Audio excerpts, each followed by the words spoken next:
Bonjour, je suis en direct des championnats de France de tennis de table 2014. Je suis en compagnie de Donatien de Hautloc, donc le responsable du contrôle des raquettes. On se trouve actuellement donc au centre du contrôle des raquettes, donc, plus communément appelé la chambre d'appel.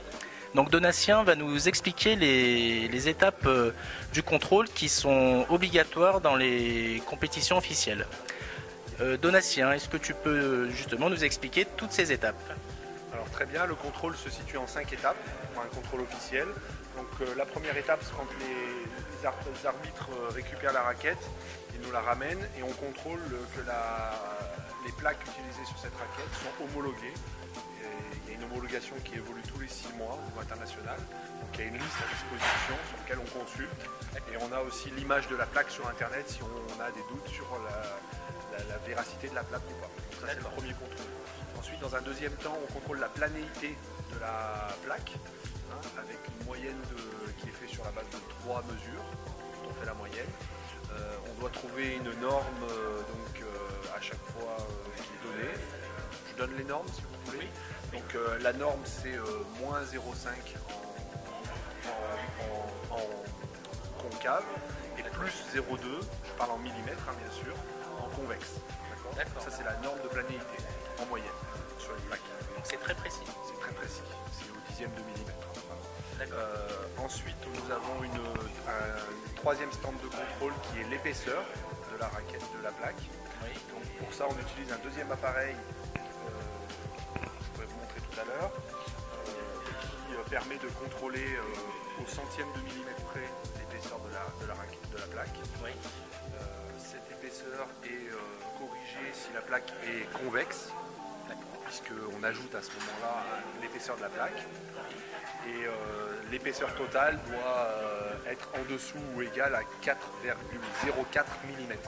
D'accord. Il y a une tolérance de 4 centièmes.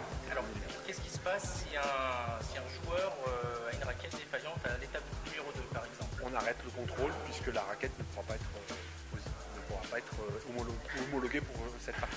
D'accord. Voilà.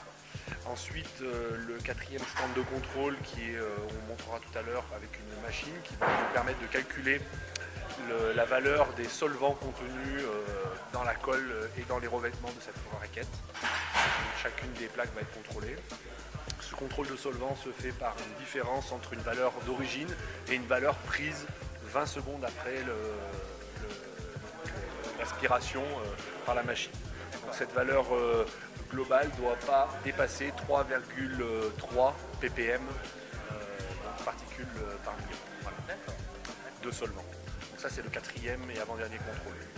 Une fois que tous ces contrôles, j'ai envie de dire objectifs, mesurés, il y a un dernier contrôle subjectif qui est une appréciation faite par le contrôleur de la qualité de la plaque en termes d'usure, en termes d'accrochage sur la plaque et tout ça, puisqu'elle doit être non usée, pas trop usée la plaque et pas trop d'accrochage. Voilà. Donc ça c'est une tolérance qui est mise en œuvre sur chacune des compétitions et c'est le juge arbitre qui fixe, on va dire, le niveau de tolérance et le responsable de contrôle est en charge de mettre en œuvre cette tolérance pour tout le monde la même.